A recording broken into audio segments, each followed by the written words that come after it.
and others at the Food Independence Summit in Ohio. This is not an online, well, I guess there's an online version, but this is an actual physical version. You can be there and meet and hang out with Joel Sileton and I and Rebecca and other like-minded folks. I've left a link for that down in the descriptions. We are going to Hawaii, Ohio, and for that matter, we're going to Ohio in September, and then the only other event we'll do on the schedule this year is October, Homesteaders America in Virginia.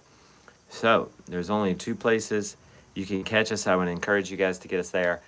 Now, live folks are coming in. We're just going to hang out for a little bit, probably less than 10 minutes, just confirming the rumors. I mean, as soon as those the kind folks over there announced it, I was starting to get emails and messages, and now we've gotten a chance to go live and confirm it that yes, we are going to the Food Independence Summit in Ohio. I'm going to tell you a quick story about food independence and what it means for us.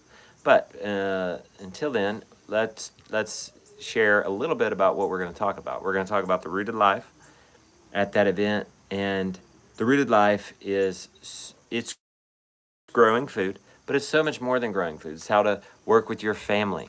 It's how to get your children involved. It's how to push beyond illness. A lot of us are dealing with chronic illnesses or pains. How to do life balance. How do you balance things? Prioritize. Where in Ohio? You're going to have to look at the link in the description to know exactly where and to get all your information. Very reasonably priced event. It's at a campground. Should be a lot of fun. This will be my first time going to the event, but I'm behind the organizers. Actually, Joel himself recommended these guys to me, as I guess he's for them for a bit, and he recommended them to me, and that's all I need. A word for. So I'm there. We might have some hesitate. Look like my internet might be in and out. So I'm going to go ahead and make this short. Yeah, so our talks is going to be on permaculture chickens. So how to, you have a garden, you have chickens, but those two should totally be working together, and they totally can. So permaculture chickens, how to raise chickens from hatching to the plate in a natural way that complements the rest of the farm. So we're talking about food independence. I can't think of much better than a chicken, because it's delicious meat, it's wonderful eggs, basically on tap every single day. Absolutely incredible. And if push comes to shove, they don't have to have grain. There are many other ways to feed chickens without grain. There are at least a couple of dozen ways, pretty accessible to almost anybody. So chickens are amazing. We're going to talk about chickens, and of course we go beyond just raising the chickens, how to use them to improve the entire homestead, but then also how chickens can help you become food independent. Quick story on that in just a second. I'll tell you about my other talk. Other talk is I already told you about it, the Rooted Life. So it's encompassing this whole lifestyle, not just growing food, work-life balance, that kind of thing.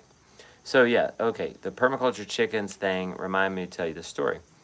Well, we're all going along good. I've been making videos on YouTube for about 5-ish years, 4 or 5 years at the time. And as you know, I started YouTube as a business. It's a way for us to share and teach and add value to what we know. We build and nurture an audience, and then we discover needs within that audience and create a service or product that solves that problem. And over the years, we have to identify, well, why do people homestead? Why do people want to do this? And it was, for the longest time, it was for health. It was to save money. It was to be connected to your food. I did a survey once, and that was one of the most #1 reasons you guys were growing your own food, is to be connected to your food source. And these are all wonderful and good things. But something happened in 2020. Things changed. And I spoke about it in my book, The Rooted Life. We talked about how in 2020, when phrases like food shortages, supply chain issues, those kinds of things entered our vernacular for the very first time, I can remember just right over there, Randolph was coming to work. He had no work during that time. People weren't hiring, weren't advancing. Nobody was sure what was going on. This was early on. We brought him on. We took the chance. We brought him on and gave him some carpentry jobs during that time. We always have carpentry jobs here. And handyman jobs, really. And then he came in and he said, there's no chicken at the grocery store. That had never happened in 43 years of my life. Well, all I had to do was walk into my unfinished room and go to one of my freezers and hand him a couple of chickens.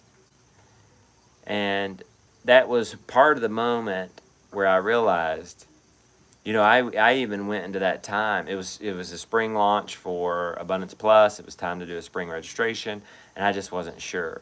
And so I talked to my assistant Heather, and I said, some people are losing their job. It feels kind of weird. Should we do this? And she's like, you have the answer. You have the answer. And I'm like, oh yes, I have the answer. I mean, Randolph says there's no chicken at the grocery store. I hand him a couple of chickens. I guess it goes back to that old saying, you could give a man a fish and he won't be hungry that day, but if you teach a man how to fish, he won't be hungry ever again. So I can give Randolph chickens, or I can teach him how to raise chickens, and he won't ever have that problem again. So we went into that launch, and we still maintain this is why Rebecca and I are doing this. We're doing this for health. It's still a way to save money. I mean, we went into that. People were getting $1,000 stimulus, and we talked about, well, what if you put $1,000 into a garden? Even if you did the more expensive raised bed, cedar lumber garden, you're going to 3x your investment in 1 year. You're going to get $3,000 worth of produce. Meat chickens, you're going to double. I forget how many laying eggs you would get out if you've invested $1,000 in the laying eggs. But basically, outperforms the stock market by, I don't know, it averages 8% a year for the last 100 years. But we're talking about 100x, like 100%. No, 300%. We're talking 300%, okay? 100 to 300% return on your money when you go into homesteading, when you invest in yourself in homesteading. So the point I'm trying to make here is that going into that, the message shifted a bit. It was then into more food security, wasn't it? It was then into more, if they don't have chicken at the grocery store, no worries. All you got to do is go to your freezer. And that's what this event I'm back. Hopefully that problems. I have to conclude it. Some folks now. Cool. Good for you. We'll see you guys there. Yes, we're having some technical issues. So I'm gonna hang it up there. And that's all I really needed to say. More info down in the description. I left a link there. Oh, I would love to meet you guys, hang out with you guys there, and talk about this very important stuff. All right.